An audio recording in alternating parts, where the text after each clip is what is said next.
Hello students, मैं हूं गौरव गोयल। तो आज के लेक्चर में हम आगे स्टार्ट करते हैं ज्योमेट्रिकल आइसोमर्स में सिन एंटी और ई जेड। हमारा जो ज्योमेट्रिकल आइसोमर्स है उनके एग्जांपल्स हम आज देखेंगे।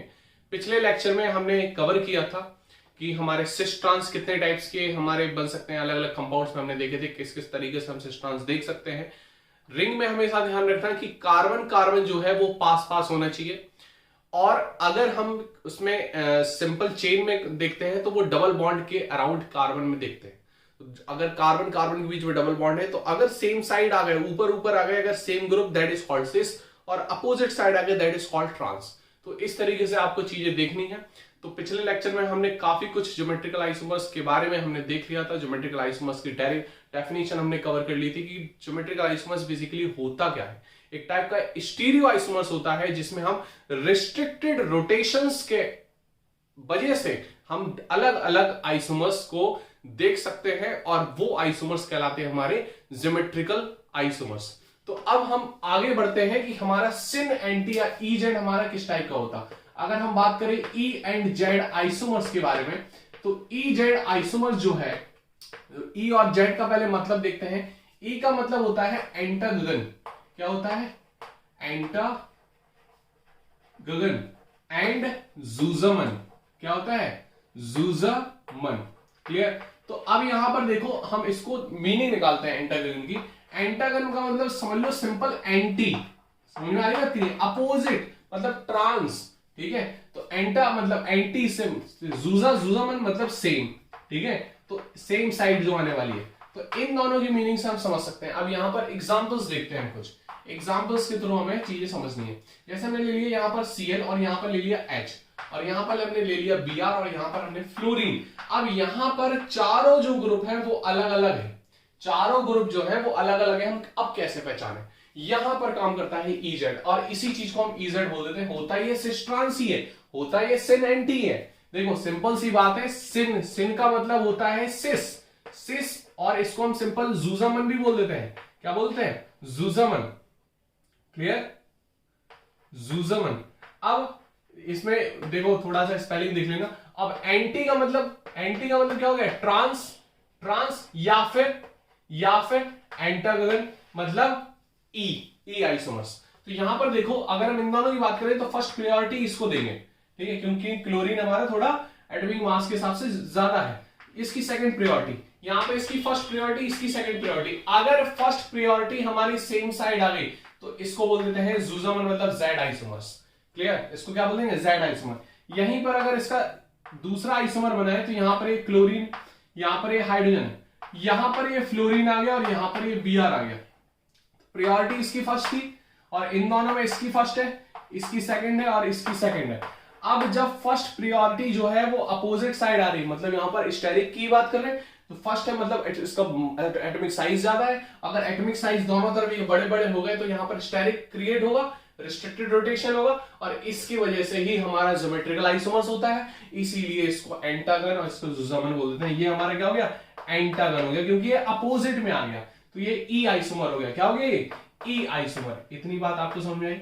अब आपको मतलब समझ में आ गया होगा कि एंटागन और जूजामन का मतलब क्या है। यहां पर हम देखेंगे कि अगर डिफरेंट टाइप के ग्रुप्स जुड़े हो, डिफरेंट टाइप के एटम जुड़े हो among carbon of double bond, then be prior of first or second. If first comes on the same face side, that is called zoozaman.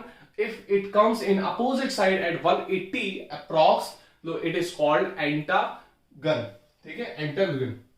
Clear? तो इस तरीके से हम चीजें समझ सकते हैं।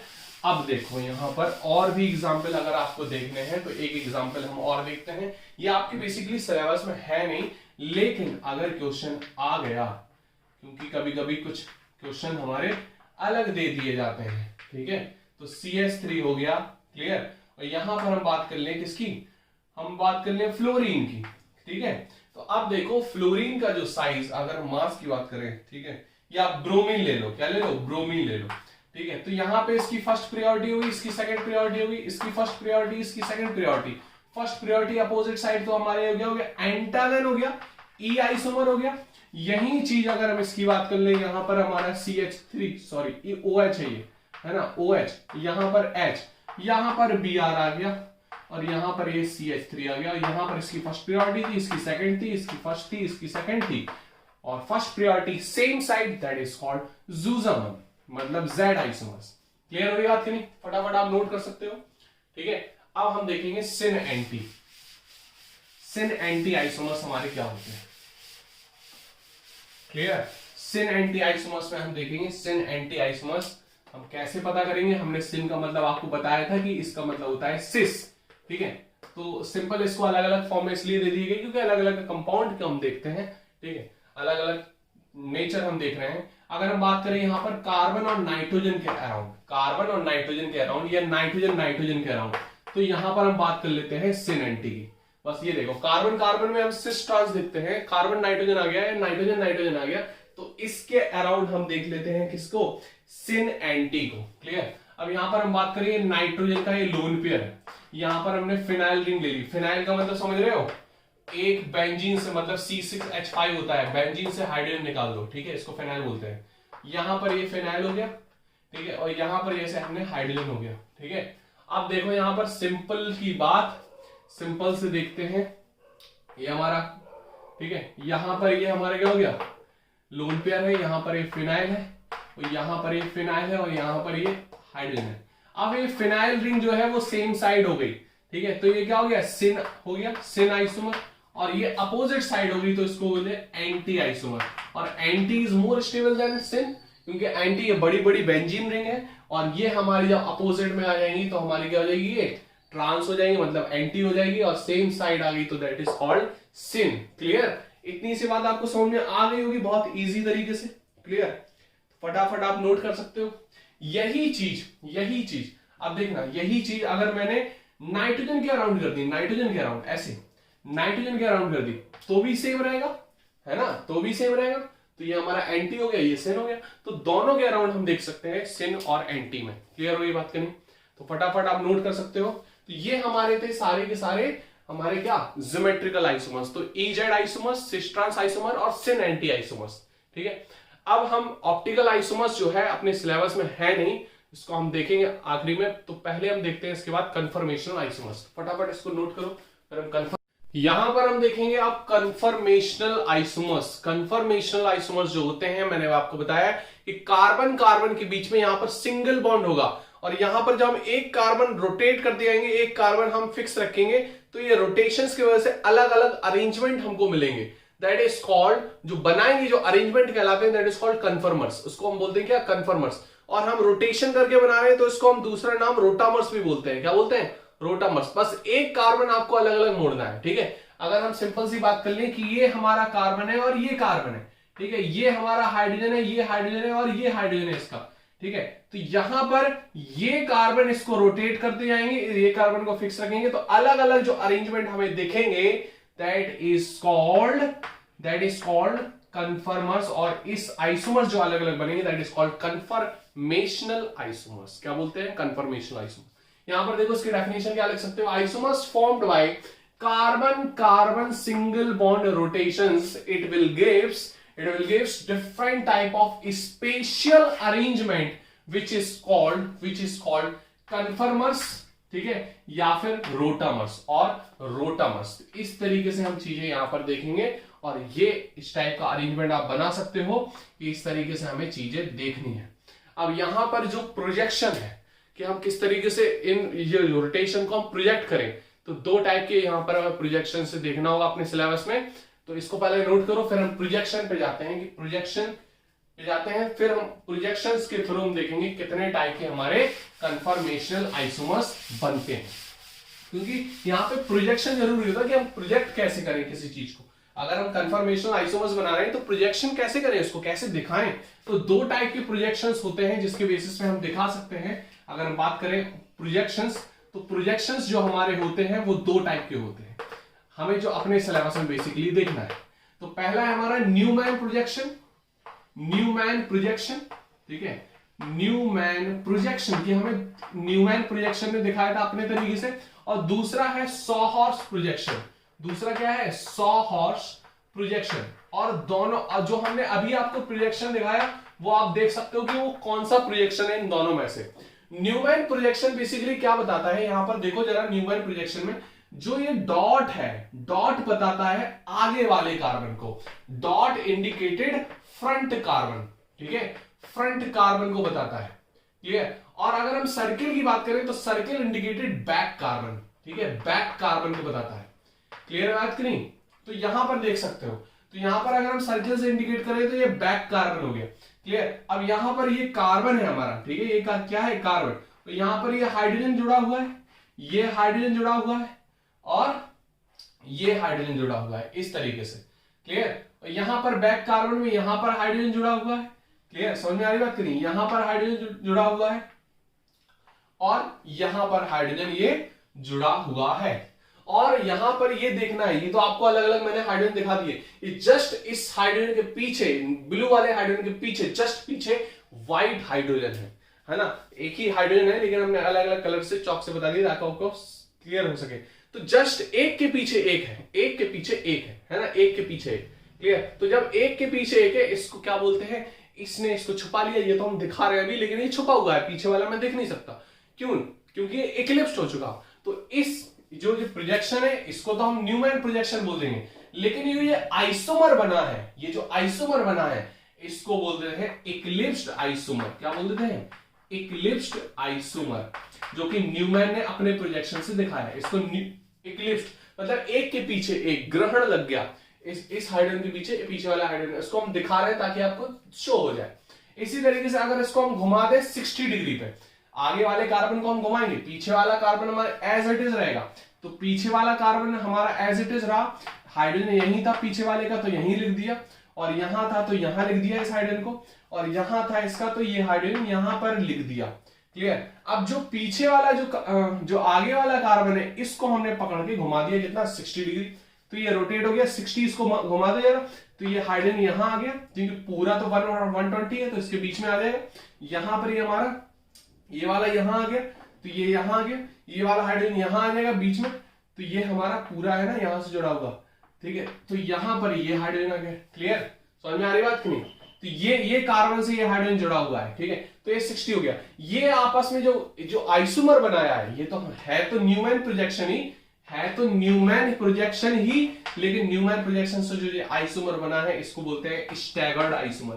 क्या बोलते हैं? Staggered isomer. बोलो इतनी बात आपको समझ में आई कि नहीं आई? क्लियर? तो यहां पर जो ये एंगल है, ये एंगल दैट इज कॉल्ड, ये जो एंगल है इसको अलग चौक से बता देते हैं। तो ये जो एंगल है that is called dihedral angle. क्या कहते हैं इसको? Dihedral angle. क्लियर हुई बात कि नहीं? बोलो इतनी बात समझ में आई? इसको क्या बोल देंगे हम? Dihedral angle. इसको फटाफट नोट कर सकते हो। और एंगल ऑफ टॉर्शन भी बोलते हो, angle of torsion, angle of torsion, और टॉर्शनल एंगल भी बोल सकते हो। क्लियर? और टॉर्शनल एंगल भी बोल सकते हो। क्लियर? एंगल ऑफ टॉर्शन या डाइहेड्रल एंगल। ठीक है? बस ये याद रखना, डाइहेड्रल पीछे वाले हाइड्रोजन से आगे वाले हाइड्रोजन के बीच का एंगल है। क्लियर? ये हाइड्रोजन का और ये हाइड्रोजन का, ये तो प्लेनर एंगल है, एक ही प्लेन में हमारा लमसम आ जाएगा, तो ये प्लेनर एंगल है। लेकिन ये वाला एंगल जो आगे वाला पीछे वाला है that is called dihedral angle. क्या बोलते हैं इसको? Dihedral angle. इसको नोट कर सकते हो, इसको नोट कर सकते हो। और आगे हम बढ़ते हैं। अब देखो जो सॉहर्स ने बताया, ये तो न्यूमैन का आप बना सकते हो। सॉहर्स का जरा देखना, सॉहर्स का क्या है बेसिकली, सॉहर्स का प्रोजेक्शन क्या है, और फिर हम आपस में फिर देखेंगे। देखो सॉहर्स का प्रोजेक्शन कैसा है। सॉहर्स कुछ इस तरीके से बनाता है। सॉहर्स की बात करते हैं तो ये आगे वाला कार्बन और ये पीछे वाला कार्बन है ना, जो हमने आपको अभी बताया था। ठीक है? तो यहां पर ये कार्बन हमारा, ये हाइड्रोजन है, ये हाइड्रोजन है और ये हाइड्रोजन है। ठीक है? जस्ट ये हाइड्रोजन है, ये हाइड्रोजन है और ये हाइड्रोजन है। अब देखना, अगर हम यहां से देखें तो इस हाइड्रोजन के पीछे ये हाइड्रोजन है, इस हाइड्रोजन के पीछे ये हाइड्रोजन है और इस हाइड्रोजन के पीछे ये हाइड्रोजन है। तो ये जो सॉहर्स का है, ये सॉहर्स का इक्लिप्स्ड कन्फर्मेशन बन गया। क्या बन गया? इक्लिप्स्ड कन्फर्मेशन या इक्लिप्स्ड कन्फर्मेशन आइसोमर हो गया। यहीं पर अगर हमने बोला था आगे वाले को हम रोटेट कर रहे थे, किसको? आगे वाले को। तो यहां पर जरा आगे वाले को जब हम रोटेट करेंगे, यहां पर देख लो, तो आगे वाले को हम रोटेट करेंगे, ठीक है, आगे वाले को रोटेट करेंगे, पीछे वाला हमारा सेम रहेगा, ऐसे ऐसे ही तो है पीछे वाला, तो इसको तो सेम रखो। आगे वाले को हमने 60 रोटेट कर दिया, कितना 60, इसको रोटेट कर दिया हमने 60, इस कार्बन को हमने रोटेट कर दिया 60 डिग्री, कितना 60 डिग्री, क्लियर। तो जब 60 डिग्री रोटेट करेंगे तो ये वाला जो हाइड्रोजन है इन दोनों के बीच में आ जाएगा, मतलब कुछ इस तरीके से आ जाएगा, समझ में आ रही बात कि नहीं, बोलो Y बन जाएगा, क्या बन जाएगा Y। तो अब देखो इन दोनों के बीच में ये हाइड्रोजन आ रहा है, इन दोनों के बीच में ये हाइड्रोजन आ रहा है, और इन दोनों के बीच में ये हाइड्रोजन आ रहा है, तो ये आपस में क्या हो गया स्टैगर्ड, क्या हो गया ये जो जैसे हमने अभी बनाया था, तो स्टैगर्ड हो गया आइसोमर, क्या हो गया स्टैगर्ड आइसोमर्स। बोलो इतनी बात समझ में आई। तो न्यूमैन और सॉहर्स जो है प्रोजेक्शन वो इस तरीके से हमारे आइसोमर्स को बताता है, इस तरीके से कन्फर्मेशनल आइसोमर्स को बताता है, इस तरीके से रोटामर्स को बताता है, इस तरीके से कन्फर्मर्स को बताता है, ठीक है। तो फटाफट आप नोट कर सकते हो कि सॉहर्स का प्रोजेक्शन हमारा क्या है और इक्लिप्स का जो प्रोजेक्शन है वो क्या है, ठीक है। अब इन दोनों के बीच में तो हम अगर ये तो 60 डिग्री पे आ गया, अब इन दोनों के बीच में जो भी आइसोमर्स बनते हैं, जैसे 20 डिग्री पे आ गया, 30 डिग्री पे आ गया, तो इसको हम गॉचे बोल देते हैं, स्क्यू बोल देते हैं, स्क्यू आइसोमर्स, क्या बोलते हैं स्क्यू आइसोमर्स, क्लियर। क्या बोल देंगे स्क्यू कन्फर्मर्स, क्लियर, क्या बोल देंगे स्क्यू कन्फर्मर्स। तो इसको फटाफट आप नोट कर सकते हो, अभी हम सारा चीज बताएंगे डिटेल में, इसको नोट करो बस। अब यहां पर अगर हम देखते हैं कोई मॉलिक्यूल के अराउंड की कन्फर्मर्स हमें कितने टाइप के बनाने होते हैं, तो यहां पर हम सिंपल सा देखते हैं, सिंपल सा molecule that is called ethane, ठीक है। तो ईथेन के हम देखते हैं कितने टाइप्स के कन्फर्मर्स बनते हैं और क्या क्या अरेंजमेंट होते हैं इनके। तो हम न्यूमैन प्रोजेक्शन से ही देखते हैं, ठीक है, न्यूमैन प्रोजेक्शन से हम चीजें यहां पर देखते हैं। तो न्यूमैन प्रोजेक्शन से हम ईथेन के अलग अलग कन्फर्मेशंस निकालेंगे, क्लियर, अलग अलग कन्फर्मेशन निकालेंगे। देखो यहां पर अगर हम बात करते हैं न्यूमैन की, तो हमारा कुछ इस तरीके से रहता है और ये हमारा सर्किल पीछे वाला कार्बन को बताता है। तो यहां पर अगर हम बात करें कि हमारा ये हाइड्रोजन है, ठीक है, ये वाला हाइड्रोजन है और ये वाला हाइड्रोजन है, ठीक है। तो यहां पर एक बात याद रखना, जब हमें पता चले कि हाइड्रोजन आगे वाला है पीछे वाला है, तो याद रखना ये कार्बन से जुड़ा हो तो आगे वाला है, ठीक है। और यहीं पर अगर ये पीछे वाले से जुड़ा हो, ठीक है, पीछे वाले से जुड़ा हो, दैट इज कॉल्ड कि ये बैक वाला है, क्लियर हो रही बात कि नहीं, बोलो इतनी बात समझ में आई। तो ये इस तरीके से आपको देखना है, समझ में आ रही बात कि नहीं, इसके पीछे और ये इसके पीछे, क्लियर। तो ये आपस में क्या हो गए, ये आपस में क्या हो गए, ये कौन सा आइसोमर हो गया इक्लिप्स्ड, कौन सा हो गया इक्लिप्स्ड हो गया ये, क्लियर, समझ में आ रही बात कि नहीं। इसको अगर हम थोड़ा सा थीटा एंगल हम घुमा दें, थीटा एंगल थोड़ा सा हम घुमा दें, क्लियर, तो पीछे वाला कार्बन तो हाइड्रोजन हमारा सेम रहेगा ऐसे, ठीक है, ये हमारा सेम रहेगा, क्लियर। हमने आगे वाले कार्बन को घुमाया, आगे वाले कार्बन को, तो कोई भी एंगल से हमने घुमा दिया, ठीक है, हमने मान लिया कोई भी एंगल से इसको हमने घुमा दिया, क्लियर, समझ में आ रही बात कि नहीं। तो ये हमारा कोई थीटा एंगल है, कौन सा एंगल है थीटा एंगल, थीटा एंगल।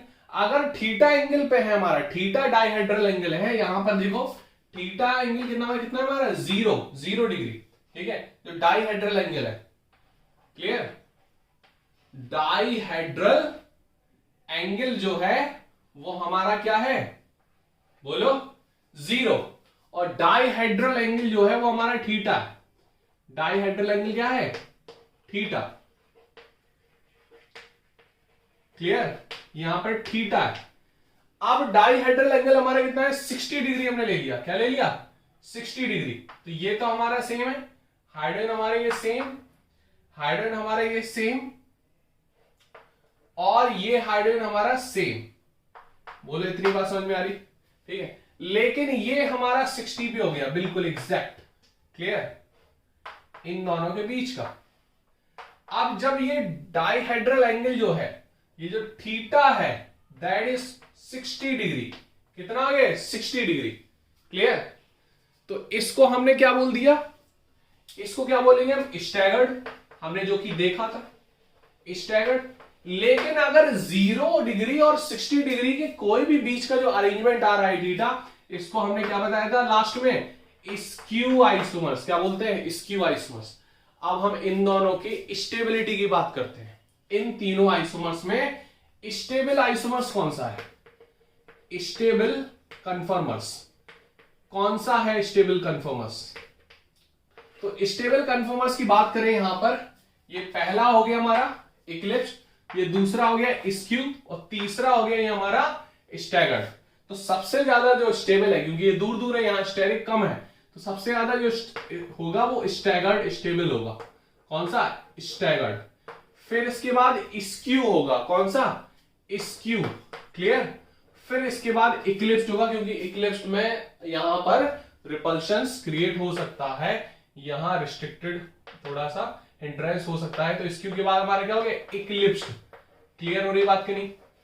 तो इस तरीके से आप ये नोट कर सकते हो। ये हमारा ऑर्डर रहेगा सिंपल ईथेन के मॉलिक्यूल में, जो न्यूमैन प्रोजेक्शन से हमने अलग अलग इसमें कन्फर्मर्स देखे हैं। बोलो बात समझ में आई? अब यही कन्फर्मर्स अगर हम बात कर लें ब्यूटेन के मॉलिक्यूल में, किसमें बात कर लें? ब्यूटेन के मॉलिक्यूल में। तो ब्यूटेन के मॉलिक्यूल में जरा और देख लें, ब्यूटेन के मॉलिक्यूल में थोड़ा और देख लें। देखो जरा, यहां पर देखो ना, आपको देखना है कि ये CH3, ठीक है, ये CH2, यहां पर ये CH2, और यहां पर ये CH3। अब यहां पर आपको ध्यान देना है कि यहां पर दो तो हाइड्रोजन है और एक एल्किल ग्रुप है। दो हाइड्रोजन है, एक एल्किल। हमें केवल इन दोनों के पहला और दूसरे कार्बन में हम देखेंगे, सॉरी ये तीसरा और दूसरा और तीसरा कार्बन में हम देखेंगे। समझ में आ रही बात कि नहीं? हमें जो देखना है अरेंजमेंट, वो देखना है दूसरे कार्बन और तीसरे कार्बन के अराउंड। अब यहां पर हम बनाते हैं पूरा स्ट्रक्चर। तो यहां पर ये हमारा फ्रंट कार्बन, ये हमारा बैक कार्बन, ठीक है। तो फ्रंट कार्बन में जरा देखना, फ्रंट कार्बन में हमारा जैसे ये हाइड्रोजन बना, ये हाइड्रोजन बना और ये हाइड्रोजन बना, ठीक है। बैक वाले कार्बन में जरा देखना, ये हाइड्रोजन बना, ठीक है, ये हाइड्रोजन बना, ठीक है, और ये हाइड्रोजन बना। क्लियर? ये बैक वाला है। तो ये तो हमारा क्या हो गया? इक्लिप्स्ड हो गया। क्या हो गया? ये इक्लिप्स्ड। अब जरा देखना है कि क्या है, हाइड्रोजन है, इथेन मॉलिक्यूल है नहीं, यहां पर क्या आ रहा है? CH3।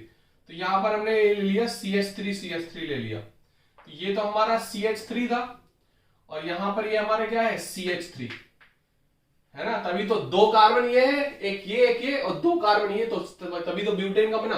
तो ये आपस में क्या हो गया? इक्लिप्स्ड हो गया। क्या हो गया? इक्लिप्स्ड हो गया। यहीं पर अगर मैं बात कर लूं इसकी, ये हमारा फ्रंट कार्बन और ये हमारा बैक कार्बन, ठीक है, ये हमारा फ्रंट कार्बन और बैक कार्बन। अब यहां पर ये तो CH3 है, तो बैक है, ठीक है, ये हमारा बैक है। ये हमें रोटेट करना नहीं है, हमें फ्रंट पे काम करना है। एक को पकड़ना है, बस एक को पकड़ लोगे तो बन जाएगा। अब यहां पर हमने कोई भी, जैसे हमने यहां पर रख दिया, ये CH3 कर दिया, 60 डिग्री हमने घुमा दिया। कितना? 60 डिग्री घुमा दिया हमने। क्लियर? 60 डिग्री घुमा दिया। क्लियर? तो ये यहां आ गया, ये यहां आ गया, क्लियर, और ये यहां आ गया। अब यहां पर देखना, ये कंप्लीटली इक्लिप्स्ड है, कंप्लीट इक्लिप्स्ड, कंप्लीट मतलब CH3 के पीछे CH3, H के पीछे H के पीछे H। यहां पर देखना, हमने ये हमारा क्या हो गया? ये हमारा, इसको क्या बोलेंगे? अभी हम नाम नहीं दे रहे, हम थोड़ा सा और आगे बढ़ते हैं, ठीक है, हम थोड़ा और आगे बढ़ते हैं। अब देखो कुछ इस तरीके से हो गया, और इस CH3 को फिर से हमने 60 डिग्री घुमाया। ये तो हमारा CH3 हो गया। आगे वाले कार्बन को फिर से हमने कितना घुमा दिया? 60 डिग्री घुमा दिया। तो जब 60 डिग्री घुमा देंगे तो यहां पर ये CH3 आ जाएगा, और यहां वाला H यहां पहुंच जाएगा, और यहां वाला H यहां पहुंच जाएगा। बोलो इतनी बात समझ में आ रही कि नहीं आ रही? तो यहां पर जो ये इक्लिप्स्ड हो गया, ये हो गया पार्शियली इक्लिप्स्ड। कौन सा इक्लिप्स्ड? Partially eclipsed. बोलो बात समझ में आ रही कि नहीं आ रही? क्लियर? बोलो इतनी बात समझ में आई? ये हमारा स्टैगर्ड बोल सकते हो, और या फिर इसको गॉचे बोल सकते हो। दूसरा इसका नाम है गॉचे, सही नाम इसको गॉचे बोलते हैं, ठीक है, क्योंकि ये कंप्लीट स्टैगर्ड नहीं है। कंप्लीट स्टैगर्ड आएगा इसको कंप्लीट बोलेंगे, मतलब CH3 के अपोजिट में CH3। यहां भी अभी रिपल्शन है, ठीक है। अब यहां पर और बनाते हैं, जरा ध्यान से देखना, ठीक है। हमने इसको फिर से 60 डिग्री यहां पर घुमाया था, ठीक है, हमने यहां पर बना रहे हैं 60 डिग्री हमने और घुमा दिया, तो यहां पर ये हमारा फ्रंट कार्बन, ये हमारा बैक कार्बन। अब फ्रंट कार्बन जो बैक कार्बन है वो तो CH3 है पीछे, यहां पर H है और यहां पर ये H है। बोलो इतनी बात समझ में आ रही? इसको फिर से 60 डिग्री घुमा दिया तो ये तो हमारा 60 यहां आ गया। बोलो इतनी बात समझ में आ रही कि नहीं आ रही? यहां पर ये हमारा ये H यहां आ गया, बोलो, और ये H यहां आ गया। अब देखो यहां पर ये हमारा CH3 के अपोजिट में CH3, इसको बोलेंगे फुल्ली स्टैगर्ड। क्या बोल देंगे? फुल्ली स्टैगर्ड या स्टैगर्ड, ठीक है, या स्टैगर्ड। क्लियर हुई बात कि नहीं? अब यहीं पर फिर से हमने CH3 घुमा दिया, ठीक है, इसको फिर से हमने CH3 घुमा दिया, 60 डिग्री हमने और घुमा दिया, ठीक है, 60 और घुमा दिया। ये डाइहेड्रल एंगल है, 60 हमने और घुमा दिया तो ये हमारा फ्रंट कार्बन, ये हमारा बैक कार्बन। अब यहां पे देखो ये तो हमारा CH3 यहीं पर है, ये तो हमारा मूव हो नहीं रहा, ये H, तो ये H हमारा। बोलो इतनी बात समझ में आई? तो हमने इसको 60 घुमाया तो यहां पर ये CH3 आ गया, बोलो, और यहां पर ये H आ गया और यहां पर ये H आ गया, इसका H यहां पर आ गया। तो ये हमारा क्या हो गया? Partially eclipsed. फिर से पार्शियली इक्लिप्स्ड, बोलो, ये हमारा क्या हो गया? पार्शियली इक्लिप्स्ड हो गया। क्लियर हुई बात कि नहीं? कितने आइसोमर बने? इसको 60 घुमाया ये बन गया, इसको ऐसे घूम गया ये ब्लू वाला, फिर से 60 घुमाया तो ये यहां आ गया। क्लियर? अब फिर से इसको 60 घुमाया, ये वाला यहां आ गया CH3। अब फिर से इसको 60 घुमाया तो ये CH3 यहां पर आ गया, ये पार्शियली इक्लिप्स्ड बन गया, बिल्कुल इस तरीके से पार्शियली इक्लिप्स्ड। याद रखना ये इस तरीके से आया, इसके बाद ये नहीं है, ये है पहले, ये ध्यान रखना। एरो हम बना दे रहे, ये एरो है ये, ठीक है, इस तरीके से चल रहा है ये, ठीक है, ये एरो जा रहा है, ठीक, और यहां से ये आ रहा है। क्लियर? तो इस तरीके से आया। अब एक और बचा ताकि ये CH3 यहां पे आ जाए, तो यहां पर इस तरीके से आ जाएगा, तो ये हमारा फ्रंट कार्बन, ठीक है, ये हमारा बैक कार्बन, ठीक है। अब देखो ये तो हमारा बैक कार्बन CH3 है, ये H आ रहा है और ये हमारा H आ रहा है, इतनी बात समझ में? लेकिन ये CH3 यहां आ गया बीच में, तो ये यहां आ गया CH3, बोलो, ये हमारा H यहां आ गया, ये वाला H यहां आ गया, ये वाला H यहां आ जाएगा, तो ये हमारा क्या हो गया? बोलो, ये चीज क्लियर हो रही होगी आपको? ये चीज क्लियर हो रही कि नहीं हो रही? देखो दिख रहा है पूरा। अब देखना, अब यहां पर ये H आ गया, इसको क्या बोल देंगे? फिर से इसको क्या बोल देंगे? गॉचे। क्या बोल देंगे? गॉचे बोल देंगे। इसको 60 फिर से घुमा दिया था, इसको 60 कितना कर दिया था? फिर से घुमा दिया था। अब यहां पे देखो इक्लिप्स कितने बने? देखो एक तो हमारा कंप्लीट इक्लिप्स बना, ठीक है, ये हमारा क्या बना? कंप्लीट इक्लिप्स, ठीक है, और ये पहला गॉचे, ठीक है, और ये दूसरा गॉचे। क्लियर? समझ में आ रही बात कि नहीं? फुली स्टैगर्ड एक बना और कंप्लीट इक्लिप्स एक बना, ठीक है। क्लियर हो रही बात कि नहीं? और कंप्लीट इक्लिप्स फिर से यही आ जाएगा, इसको फिर से 60 घुमा देंगे तो यही आ जाएगा, फिर से ये बन गया। क्लियर? फिर से वही रोटेशन। अब पार्शियली इक्लिप्स हमारे कितने बने? एक ये और एक ये, तो दो गॉचे बने, दो पार्शियली इक्लिप्स। अब यहां पर देखो कितने स्ट्रक्चर है। पहला स्ट्रक्चर, ये पहला स्ट्रक्चर 1, ठीक है, ये दूसरा स्ट्रक्चर 2, ठीक है, ये तीसरा स्ट्रक्चर 3, ये चौथा स्ट्रक्चर, ये पांचवा स्ट्रक्चर और ये छठवां स्ट्रक्चर। अब 6 स्ट्रक्चर बने हमारे ब्यूटेन के मॉलिक्यूल में। कितने? ब्यूटेन के मॉलिक्यूल में क्या बने? 6 स्ट्रक्चर। इसको नोट कर लो पहले फटाफट सही तरीके से, ठीक है। अब यहां पर हम अगर स्टेबिलिटी के ऑर्डर की बात करें, स्टेबल कौन है? स्टेबिलिटी ऑर्डर सबसे ज्यादा स्टेबल कौन है? तो सबसे ज्यादा जो स्टेबल आ रहा है वो हमारा फुल्ली स्टैगर्ड आ रहा है, क्योंकि यहां पर कोई रिपल्शन नहीं है। तो जो फोर्थ वाला है, फोर्थ वाला हमारा सबसे ज्यादा स्टेबल है। क्लियर? फोर्थ वाले के बाद सबसे ज्यादा जो स्टेबल आते हैं वो हमारे आ रहे हैं गॉचे। कौन से आ रहे हैं? गॉचे। मतलब जो हमारा सेकंड वाला है और कौन सा? सिक्स्थ वाला। तो सेकंड वाला नियर अबाउट इक्वल है सिक्स्थ वाले के। क्लियर? 1 2 3 ये पार्शियली इक्लिप्स्ड आ रहा है, ठीक है। फिर इसके बाद कौन सा इक्लिप्स्ड है? पार्शियली इक्लिप्स्ड हमारा आएगा। और 1 2 3 4 5 6, तो पार्शियली इक्लिप्स में हमारे दो आ रहे हैं, कौन कौन से, थर्ड और फिफ्थ। तो थर्ड और फिफ्थ हमारे लगभग बराबर आ रहे हैं, ठीक है। फिर इसके बाद जो बिल्कुल अनस्टेबल है दैट इज कंप्लीटली इक्लिप्स, मतलब फर्स्ट, क्योंकि यहां पर रिपल्शन बहुत ज्यादा हो गई, ये बल्कि ग्रुप है बहुत, ठीक है, तो यहां पर स्टेबिलिटी बहुत कम होगी। तो ये नोट कर सकते हो ऑर्डर, ठीक है। सबसे ज्यादा इक्लिप्स हमारा कौन सा होगा, फुली स्टैगर्ड जो हमारा फोर्थ वाला है, देन सेकंड और सिक्स्थ सेम है, गौचे गौचे।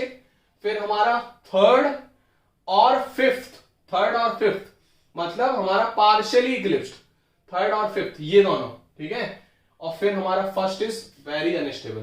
तो इसको नोट कर लो ऑर्डर, स्टेबिलिटी ऑर्डर, फिर हम आगे नेक्स्ट लेक्चर में इसको कंप्लीट करेंगे। क्लियर, इतनी चीज आपको समझ में आई होगी, ठीक है, नोट कर लो फटाफट।